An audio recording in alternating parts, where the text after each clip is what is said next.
Well, I feel suitably refreshed after the weekend. I don't know about you, probably working all weekend because you work quite a lot of the weekend. I do work all weekend, but and we're in the middle of this mad fog. Yeah. There's been a very weird London fog has descended, so it feels very, very autumnal. Do you know what they call it? When I used to live in Edinburgh, he's called it a har. A har, rolling in across the moors or whatever. Comes in off the sea, and of course where I live down by the river, it's really thick. Very eerie. You can't really see your hand in front of your face. Yeah, you can normally see all of our London bridges, London Bridge, Tower Bridge. You couldn't see a single thing. I quite like it though. I quite like it. It is quite otherworldly. It's a bit Dickensian. It's Dickensian, it's very dark out there, and it feels quite sort of Labour conference-y, the last time London was this dangerous was about the time when Jack the Ripper was around, so, you know, I don't know if I'm mixing up my historical things, but, yeah, I mean, London is a very bad place at the moment, but I was just talking to somebody the other day about it, and they said something really interesting. Nobody's very happy here. No. And I think that sums it up, you know, people are not happy to live in the great city of London, which it should be, just because it's really tough as a place to live right now. It really is, and I know we bang on about London, and obviously most people are listening and they're watching and they're not in London, but actually London is in a very, very dark place, and we, you know, we all throw jibes at Sadiq Khan, who won't let anyone reply to any of his posts on X. All of his replies are turned off. But anyway, it is actually quite serious what's happening in London. I mean, you've had your own experience of crime in the last week, but, you know, just the filth everywhere. I was talking to Isabel Oakeshott, and she was talking about Dubai. She was just saying about the streets, and I said, you know, I hate bringing up a 5-year-old in streets that are just filthy. I mean, really filthy. And I don't just mean people leaving rubbish. I mean filthy. You know, not just mattresses and lavatories abandoned, but actual excrement, human waste, tent encampments all over our capital city. And Isabel was saying, I'm sure she's told you the same, in Dubai, the streets are not just hoovered, they're mopped. They're actually clean streets. You don't see a piece of rubbish. I mean, well, when I used to live in New York, I don't know what it's like now because I know New York has gone a bit like London has as well, but, you know, in every morning one of the things you would always see is the doorman outside all the buildings hosing the street. They would literally be cleaning it with water every single day. And it's like the broken window syndrome. When people stop caring, when you start seeing litter everywhere, I don't know whether it's just that people don't care or whether we have a deeper problem, but there's something that is very broken in the city, but also in many UK towns.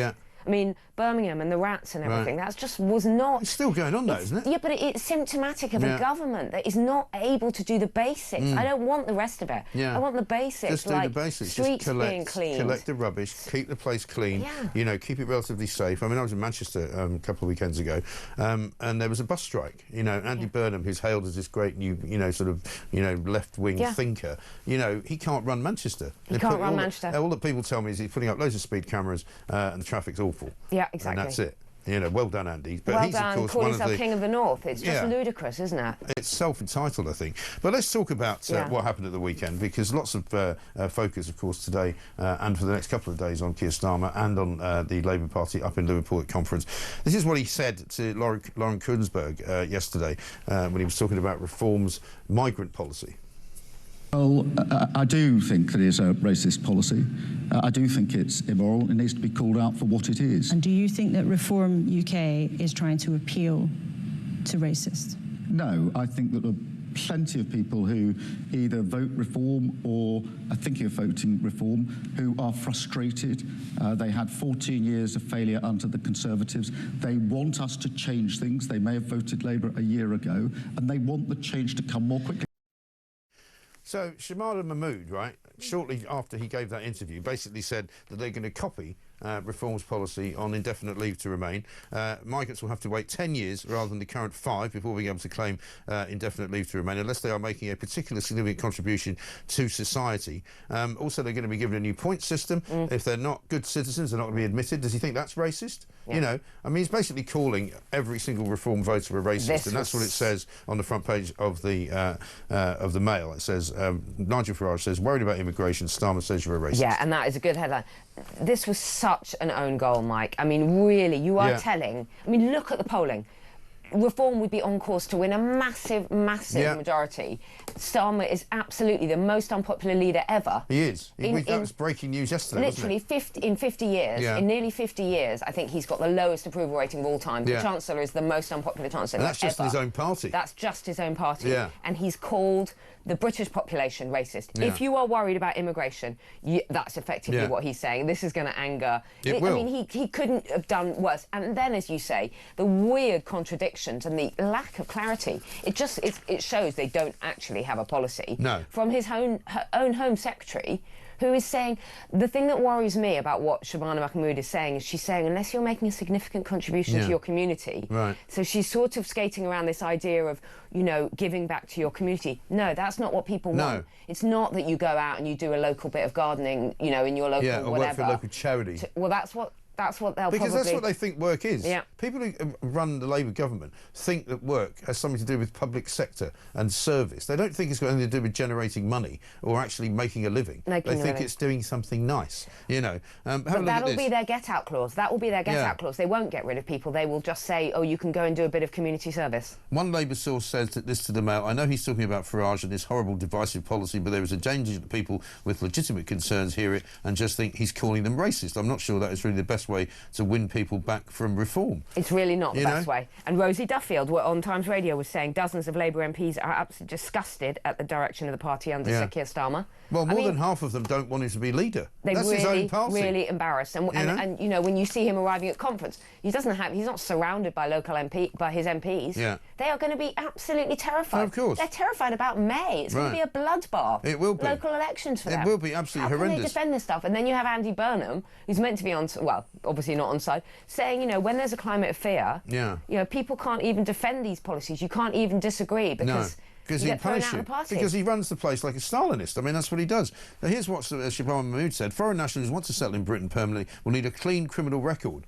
Well, that's good. Well done. So what about the 125 that came on the small boat, or rather a large boat, on the weekend, on Saturday? How do you know if they have a criminal record or not? What about the children and the teenager who died in the Channel? That's blood on their hands. More or less trampled to death. Well, yeah, right, they didn't stop it. And here's what she says. Those who give back to the local communities, you were saying, will be able to win preferential treatment. But what they don't say is what happens if you commit a crime. Do you get kicked out? What happens if it turns out you've committed a crime somewhere else before you come in? Do you get kicked out? Do you get refused entry?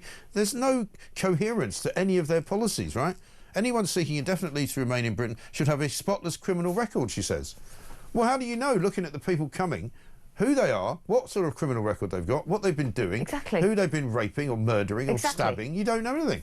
And what about, are we still going to pay them their £2,000 to leave if they don't have a spotless criminal record? Well, your guess is as good as mine. At the moment, we don't have any more space. We don't have any more slack at all in our public services. It's hard enough to get an appointment without the BMA saying, I mean, the doctors are brilliant.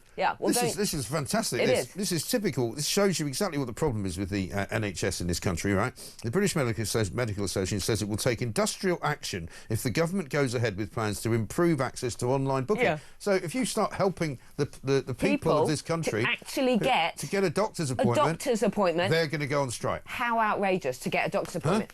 I mean, have they never heard of the Hippocratic Oath, which says first do no harm? And Wes Streeting said it's ridiculous that you can get a hairdresser's appointment online, but you can't get a doctor's appointment.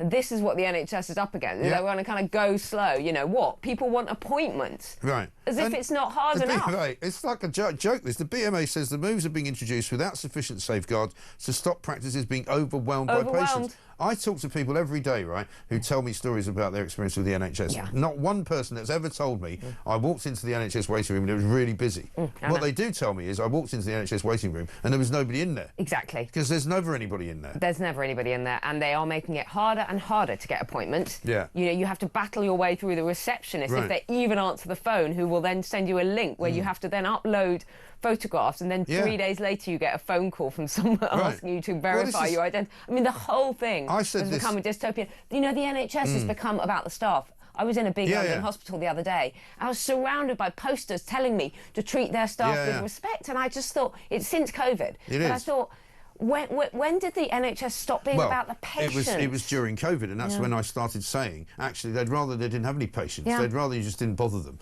You know, it's much better if you just don't go to hospital. Just don't go in. And I always quote my favourite sign that was outside, and I think it was somewhere like Rugby, outside. Somebody sent it in. It was a GP surgery in Rugby, and the sign outside says, "Please do not enter if you are ill." That's what it actually said. And I'm going, but it's the NHS. You're only going there if you're bleeding ill. Anyway, let's go back to Andy Burnham. Here he is talking about a climate of fear at a fringe meeting at the conference yesterday.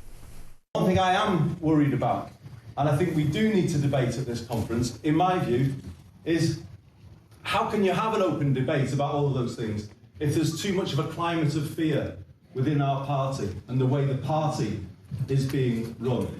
How do you get no debate about the directions that we need to take to reconnect with the public if a party member is suspended for liking a tweet by another political party, or a member of parliament loses a whip for trying to protect disability benefits or the two-child cap? You know, how do you get to that point if that is the way we're doing things, where debate is being closed down? So that's an interesting insight, because you know, when you talk to people in the cabinet, whenever you see them on TV, there's no indication that they're ruling the place like some kind of Stalinist organisation. But clearly, that's what they're doing. Yeah. They're telling people that they can't speak to the press. They're telling people they can't have different views than the government, or else they get kicked out of the party. I mean, that's the way the fascists operate, isn't it? I don't want to call them fascists, but that's what they call everybody else. Exactly. You know. And when Andy Burnham was pressed on, you know, the loyalty issue, is he loyal to the leader? He refused to use, you know, he refused to say, I support Keir Starmer. Right. So all of that is bubbling under. But I think really Keir Starmer is in such a squeaky bum position right now. I mean, there are questions all over. You went through them. Yeah. Questions which just have not been answered. The field and the donkeys, right? Trust, not in a trust. Right. In a trust, not in a trust. What a lot of people are saying to me is, hang on a minute, he bought it for 20 grand. He sold it for 320. 320. You know, the details, the finer details. And the finer, did you see his face yesterday? We'll play that actually, because this is a great clip, because the look of terror on his face, because he realises what he said. I think this is going to come back to haunt him, because all the tax experts have said what he basically did was he put it into a trust, because he bought it for his parents, he gave it to them, he didn't gift it to them, he kept it in his own name, right? But it was apparently theirs. So rather than it becoming part of his father's estate, which would have put him over the threshold by which he had to pay inheritance tax, he didn't do that, and he just kept the profits and paid no tax on it at all. And the only way to do that is, guess what? To put it in a trust. Have a look at his answer. I was a lawyer, I had quite a lot of money. I bought a field for £20,000 at the back of their house, and I said, here's your field, it's yours for as long as you may live. You could put your donkeys in it. That's because I didn't create the trust. I simply bought a field, and I said to Mum and Dad, this is for you. Okay. It was, and also, by the way, Laura, it was £20,000. We're not looking at a vast estate with great tax. It's a lot of money to many people, and it sold it many years later. It is a lot of money, but the idea of setting up some complicated trust for a £20,000 agricultural field, which then housed 4 donkeys for all the time my mum and dad. It was my mum. She was able. They had a little outhouse at the edge of the field, and she was able, in the end, to see the donkeys. And my dad built a little sort of porchway so he could wheel the wheelchair out so she could touch the donkeys. That's what it was for, and I gave it to them. I had enough money at the time because I was a lawyer. It was a gift to my mum and dad. And that's now on the record. You did not put it in trust, and that's not been on the record before, and that is now on the record. You see his face when she says that. So it's now on the record, you didn't put it in a trust. And I bet you what he's going to say is that I didn't put it in a trust. Somebody else put it in a trust. And he'll make out that that means he actually hasn't told a lie on national television. But he's, I'm afraid, wrong. Wouldn't it be funny, I said this on Twitter yesterday, that Keir Starmer, the Prime Minister of Great Britain and Northern Ireland, gets taken down by a field full of donkeys. Right? Mike, have you noticed, and I'm sorry, he looks terrified. I know. He's so uncomfortable, and there's a lot more about digital IDs that he doesn't know what he's talking about, and he looks we haven't got to that yet, but also this business of, oh, it was only 20 grand. I know. People are going, hang on a minute, 20,000? Yeah. That's a lot of money. And also, it wasn't just a field, it was clearly... Also, then he sold it for 320. But the point is... Not a bad profit, is it? It's not a bad profit at all. That was over 20... Yeah, I mean, that is really, really good. Yeah. But have you noticed there's always, like, an elderly family member? I'm very sorry that his mum was in a wheelchair, right? Lots of people's mums are in wheelchairs. Do you remember the last time... He was taking winter fuel allowance off most of them. Yeah, exactly. And they were freezing to death while his parents weren't. The last time there was a scandal, I can't remember whether it was the Ukrainian arsonists or not, or that Ukrainian situation, but the last time he went up to wherever it was, he went up north, and he was clearing out his dead brother's flat. And I'm sorry that his brother died as well. But he's always trying to pull on the heartstrings and use a family member or, you know, personal tragedy to cover this stuff up. It's not going to wash. I don't care whether it's his mum or anyone. I know lots of He's people lying. who, when they're confronted with, difficulties with their elderly parents, who can't get around. Tell me about it. I always think, I know, I'll just buy him a field full of donkeys. That's ridiculous. Where'd you get that idea from? This from Rob. Morning, Mike. Last night my wife asked Alexa how many illegal migrants had crossed the channel this weekend. Alexa shut down. Strange that. Oh well, maybe you should get a new Alexa. This one from Mark. Andy Burnham, the next Prime Minister. Have a look at this mess. Piccadilly Gardens are in. Litter, alcoholics, drug taking, dealing overrun with asylum seekers, all a few metres away from a child's play area, and he wants control of a whole country. Keep up the great work. That's from Mark in Nottingham, Piccadilly Gardens in Manchester is an absolute no-go area for an awful lot of people. Cliff in Berkshire says, sorry Mike, I'm late listening this morning, but I've been writing a book. Its title is How to Destroy a Nation. Here's a copy. Chapter 1, elect a Labour government. 2, then wait for a year at the end. Well, I know, but it's funny, but it's not funny, is it? It isn't funny, but I have to laugh because otherwise copies of the manifesto are being sold or being flogged at the conference. Copies of the manifesto, which all of this stuff was not in, and everything that is in the manifesto is complete lies. Yeah, it's garbage, isn't it? Absolutely ridiculous. We've got loads more of Starmer from yesterday to play. We've got lots of other stories to do as well, including an NHS report, apparently, which says despite the health risks, first cousin marriage is OK. What the hell are they talking about? 21 minutes past 6.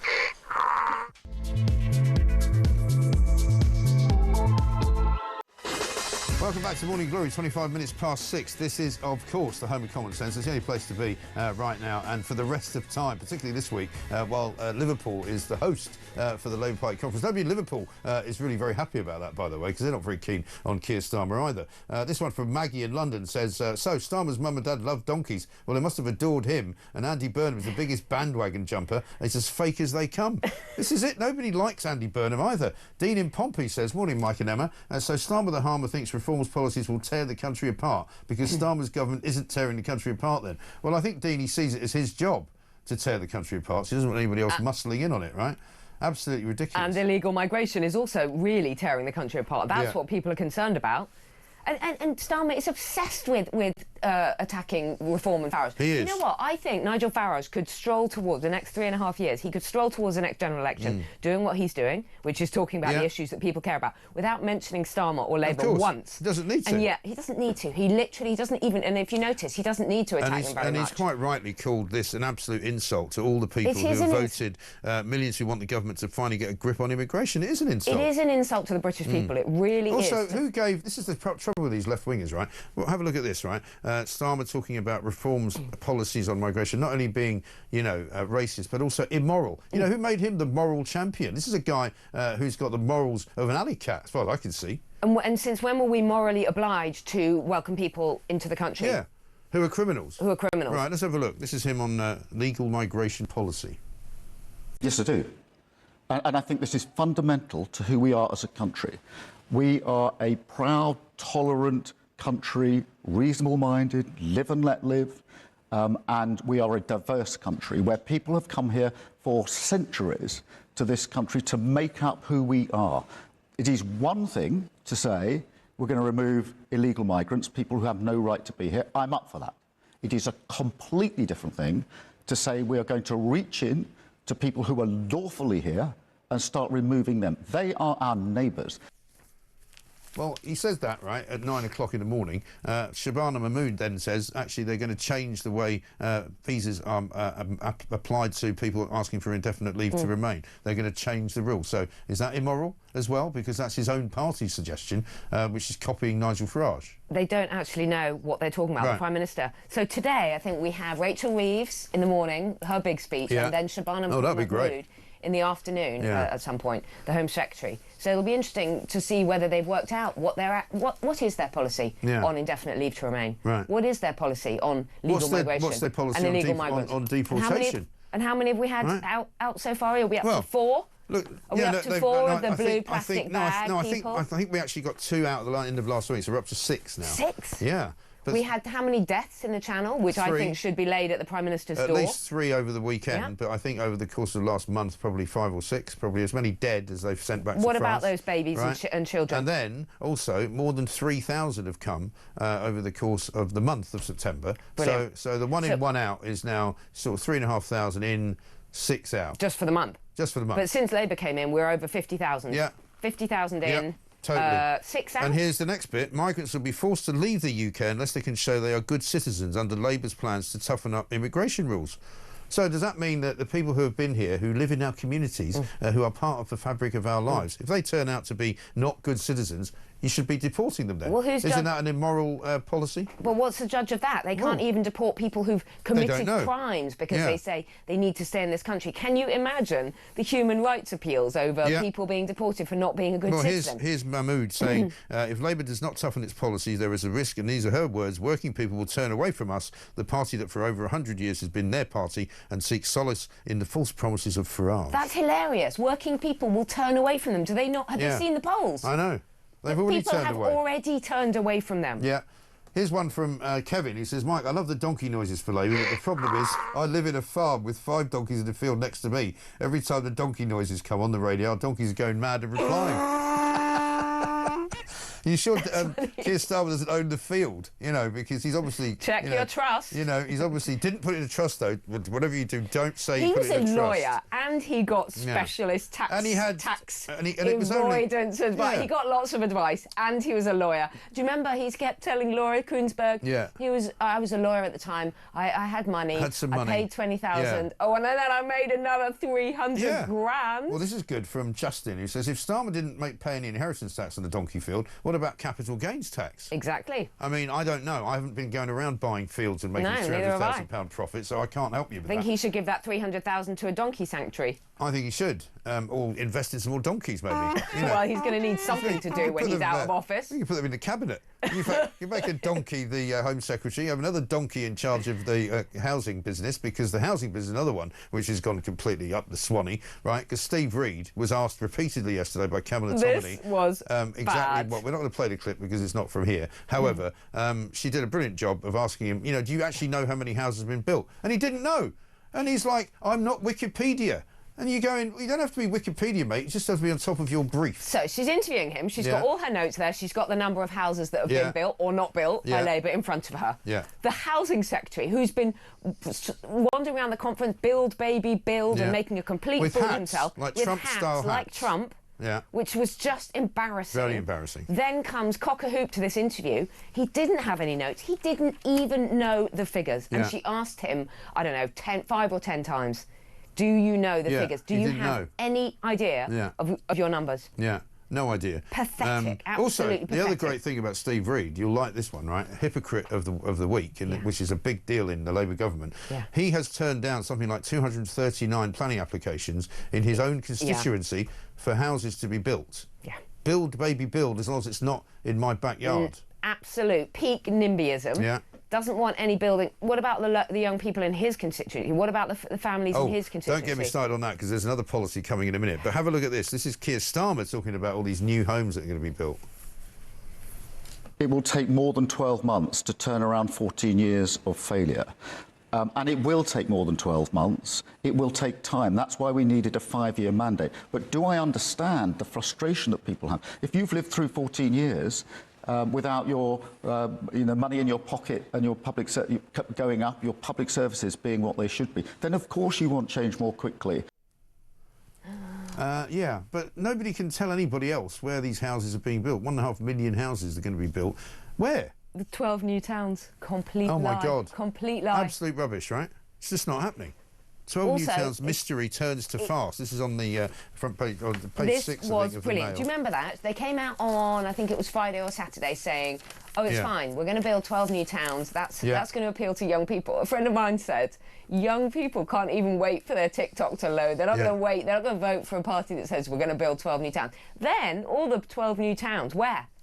Where are they going to be built? According to Steve Reid, Tempsford in Bedfordshire, South Bank in Leeds and Cruise Hill near Enfield in North London have been described as the most promising sites, right? But again, it's all just off the back of the fact packet. Locals there going, Locals are going, no, we haven't been told, we haven't been warned, there's no infrastructure. There's one place which has got a village with about 500 people in it. Yeah. They now want to make it a town of like 20,000 or something. Keynes. The chairman of the parish council in Tempsford says, nobody's come to talk to us at all, even as an announcement is being made. We've been given no idea whatsoever of the scale of what we're being asked to live amongst. Nobody's given us any indication whether it's rumoured 10,000 houses, 20,000, 40,000. Last year they said it was 125,000. 25,000 houses.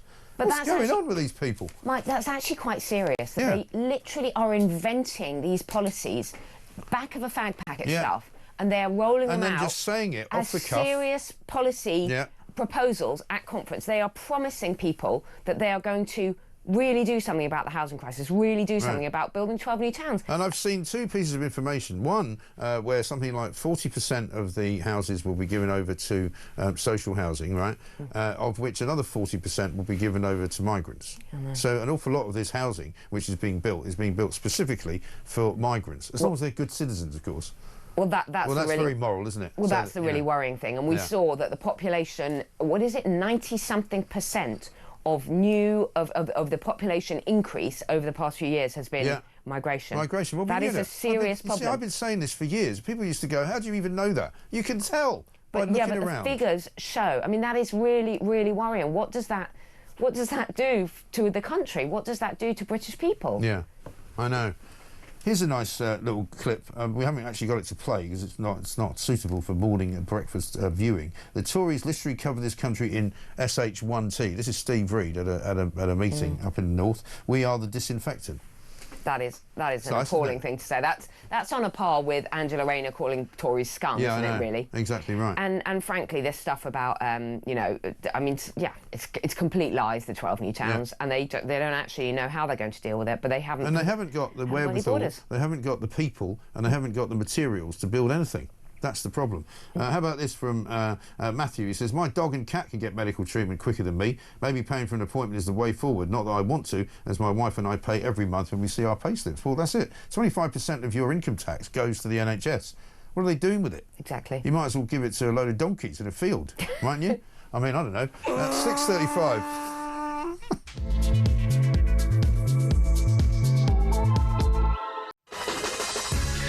Welcome back to Morning Glory, 6:37. It's me and Emma Woolf right here with all the stories in the papers. We haven't even got past the Starmer Labour Party conference yet. We've only got 20 minutes to go. No, but Mike, we used to joke. I used to joke to you. I'd say, my 5-year-old could run a government better than this. I genuinely believe that his reception class could run the government better than these grown-ups in the room. I know. Talk about led by donkeys. Led by children. Let's get a voice note from Mark. Yeah, morning, it's Mark in Lancashire. I think it's quite obvious that these 12 new towns of Steve Reid's are all going to be built on Starmer's donkey field. That's why he sold it for 320k. It's all falling into place, just saying.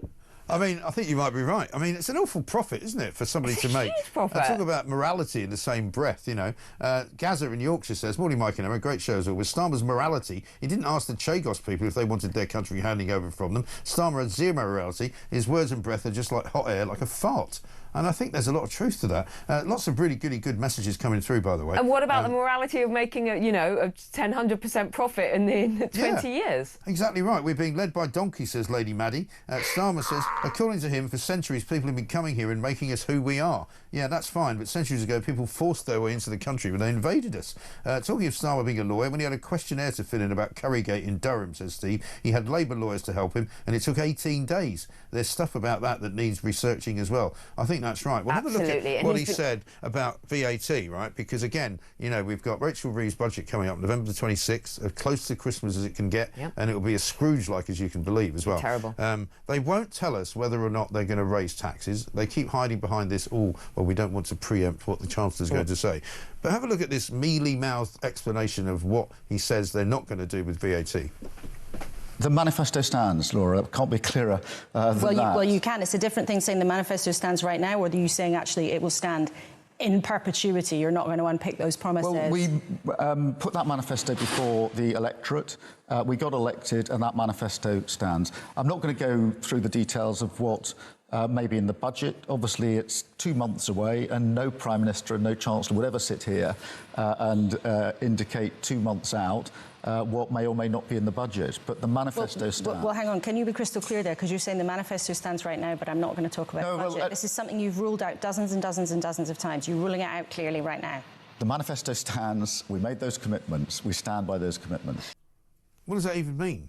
That's like you saying to, you know, your partner, will you be home by 10 o'clock? I said I would be. Will you be? My manifesto stands. That's ridiculous. You know, and then he doesn't come home at 10 o'clock, and you go, well, something else happened. You know, he's laying the groundwork to make a change. Why doesn't he just say, we can't guarantee anything at the moment because the country is in such a bad way economically, thanks to us, that we might have to put VAT up. That will really, really hurt working, poorer people. That is really... And why can't they tell us? Because actually people need to plan. You know, they're always telling us about planning. Nobody knows how to plan anything right now. But how are regular people meant to plan anything when they don't know what's coming down the line? Yeah, I know. You know, we're already at the highest level, 20% on, I think it's half of... How can you even put that up? How can you put VAT up? It's already 20%.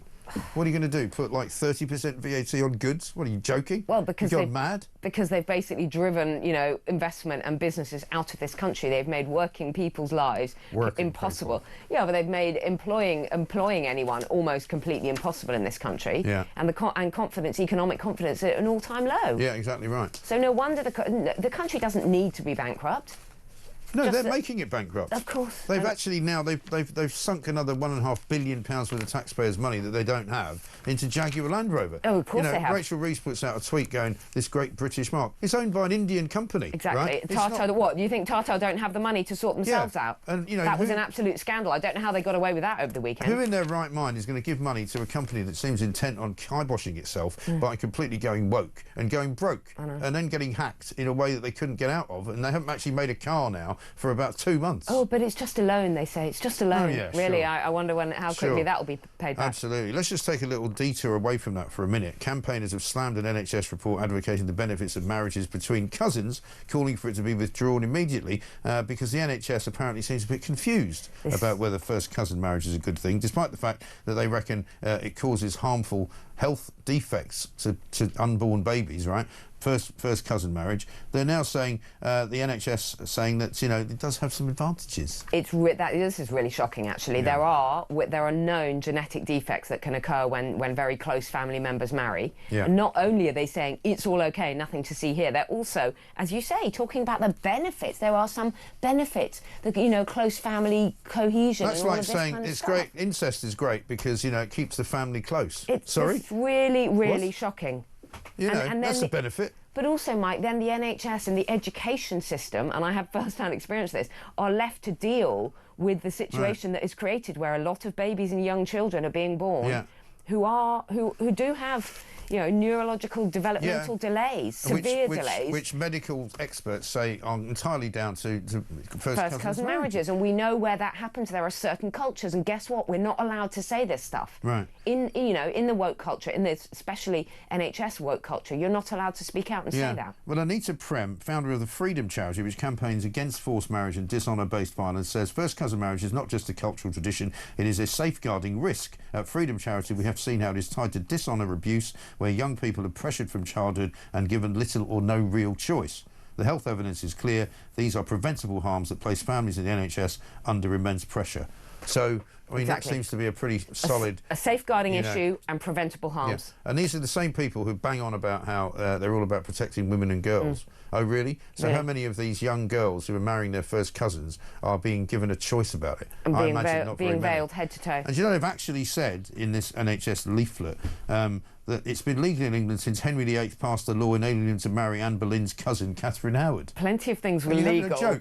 Are you having a joke? Are they actually having a joke? Are they seriously claiming that because women used to be their husbands' properties? Yeah. Women used to be raped by their husbands. Because after Plenty Henry of VIII, things used to be legal. Yeah. After Henry VIII beheaded a few of his former wives, he was given permission to marry his cousin. So that's all right then. Maybe we can bring back beheading.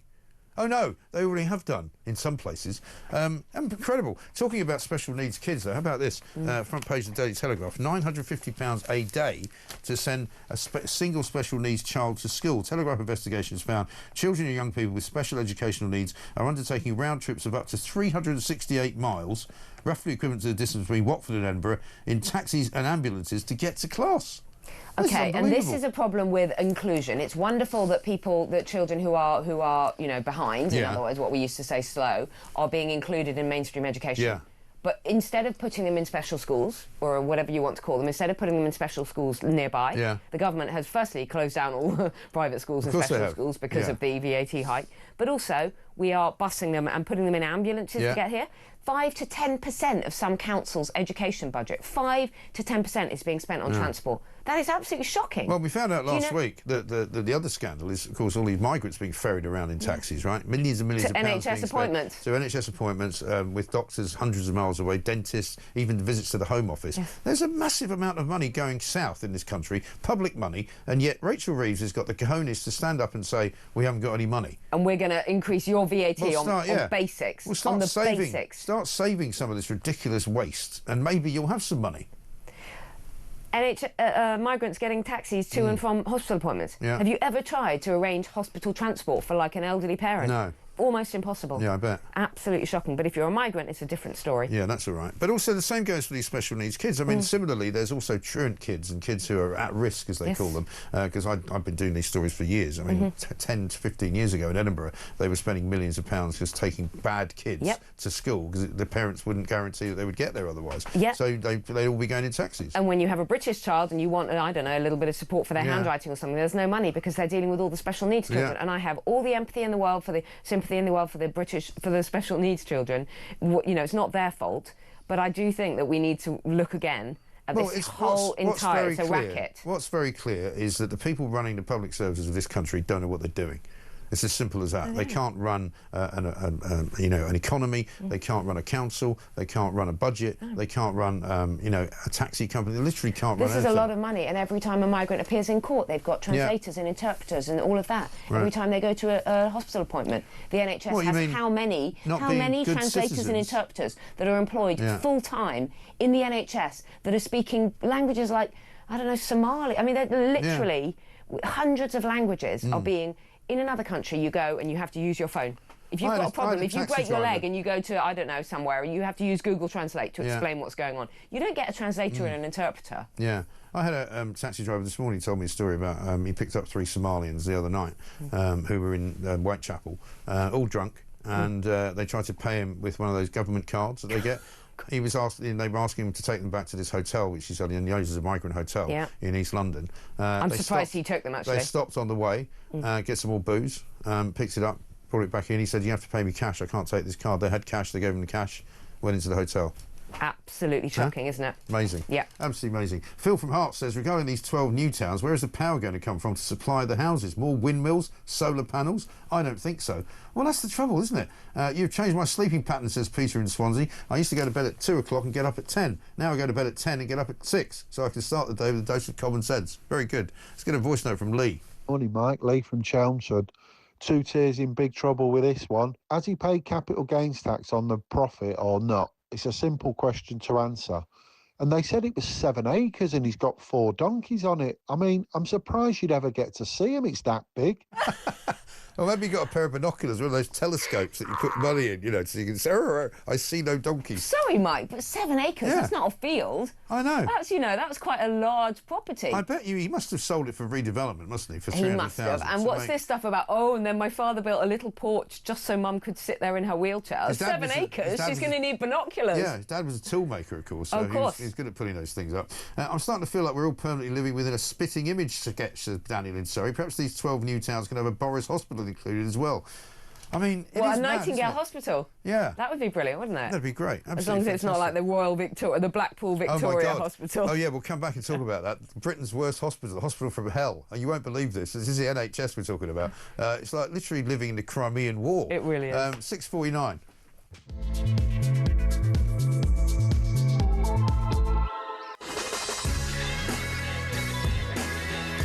Welcome back to Morning Glory. It's 6:53, very nearly 7 o'clock. Emma Woolf is here with us. This from Margaret in Birmingham.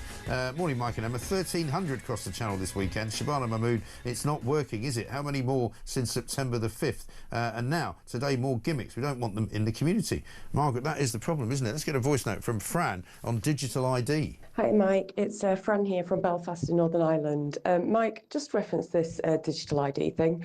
I'm actually a compliance manager for a recruitment company. And it's one of my jobs to ensure that all our temporary workers have the right to work in the UK. And we already have a digital system because it came in a couple of years ago after COVID finished. It's called a share code. So anyone who doesn't have a British or Irish, because we're a Northern Ireland passport, has to give me their share code and their date of birth, and we also check their ID. And then I go online on the government website, I put their share code in, I tell them the company that we are, and that tells me whether they have the right to work in the UK.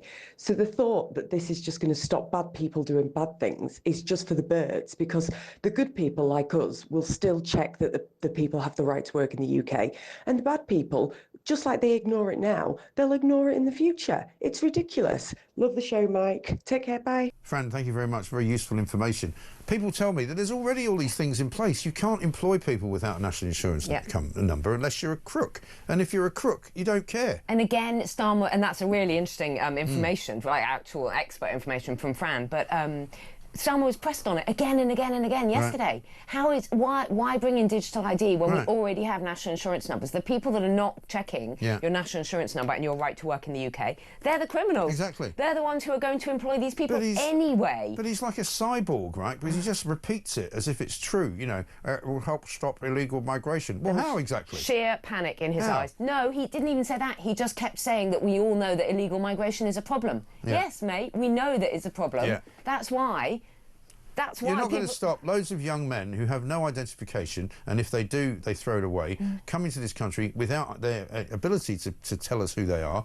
You can just invent an identity for them and give them a card that says you're now allowed to work here. But also, OK, picture the boats. The boats are still arriving. People are still coming off. They're still going to be housed and put up by the government.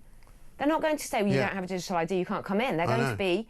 They're still going to be looked after. Of course they'll let them in. Absolute because rubbish. They haven't stopped the boats. No, they literally haven't stopped the boats. Let's have a look at something that happened over the weekend as well, which upset quite a few people. This has been doing the rounds on social media. It was a young 16-year-old girl who was taking part in a protest, which was a show of sort of, you know, patriotism more than it was a protest against anything in particular. But here she is having a police officer snatching away from her a British flag. Have a look at this. This is extraordinary.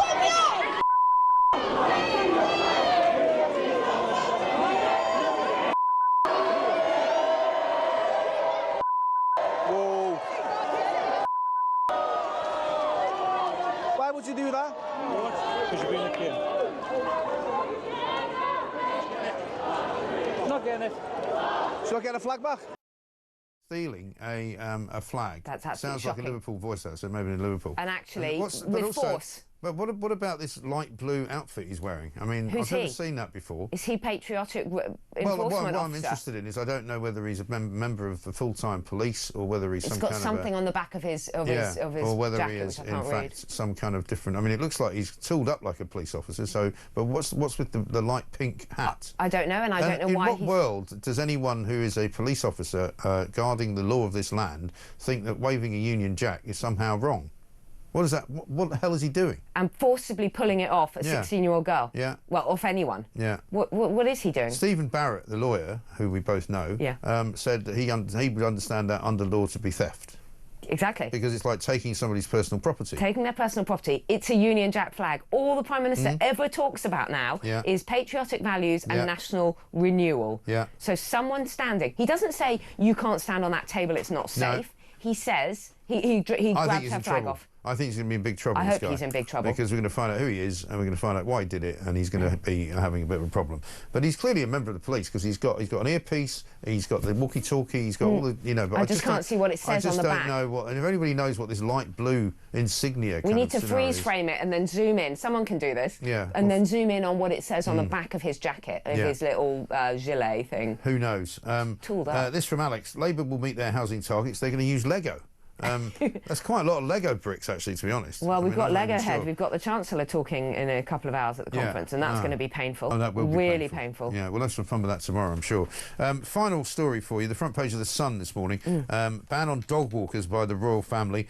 Get off one's land is a great headline. William and Kate will be protected from a huge no-go area, banning locals from land near their new home. CCTV cameras, massive fencing and landscaping will keep trespassers away from the 8-bed Forest Lodge in Windsor Great Park, Berkshire. Yeah, well, he is the future king. I don't know. Yeah, they're moving into Forest Lodge. And they've actually closed down one of the car parks in order to sort of extend the security area for this new royal arrival. Yeah.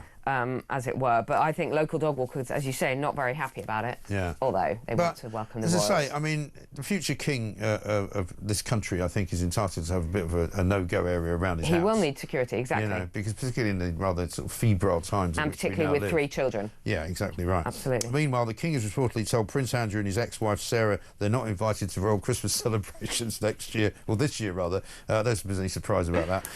And meanwhile, Buckingham Palace has been left bemused, perplexed and saddened by Prince Harry's conspiracy outburst about the men in grey suits. So life goes on in the royal family. And also, we won the Ryder Cup. I'm just going to mention that in passing. You might not be a golf fan. But we should also mention, before the feminists get at you, the Red Roses. Oh, yeah. Yes, the ladies. Yeah, you're not allowed to call them ladies. They did well. They did well, they won. But not for the first time. Apparently they won it loads. So, you know, apparently. They would have expected that to be the case. But listen, Emma, great to see you. Thank you very much indeed.